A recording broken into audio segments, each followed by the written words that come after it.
আসসালামু আলাইকুম রহমতুল্লাহ। আমি মোহাম্মদ জিয়াউদ্দিন, প্রাথমিক চিকিৎসক, মেডিসিন, শিশু এবং মাইনর সার্জারি। আজকে আলোচনা করব মাইগ্রেন বা মাথা ব্যথা। মাইগ্রেন বা মাথা ব্যথা হচ্ছে একটা নিউরোলজিক্যাল কন্ডিশন।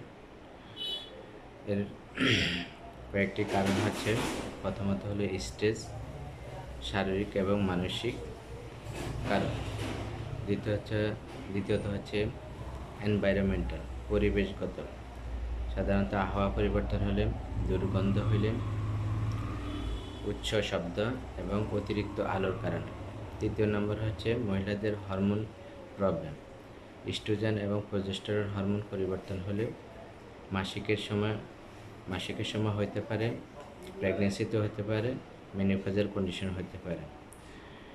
ডায়েটারি কন্ডিশন, কিছু খাদ্যের কারণে হতে পারে, বিশেষ করে caffeine, chocolate, alcohol, wine.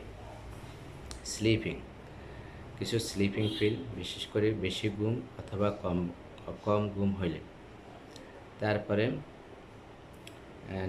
Others কারণের মধ্যে রয়েছে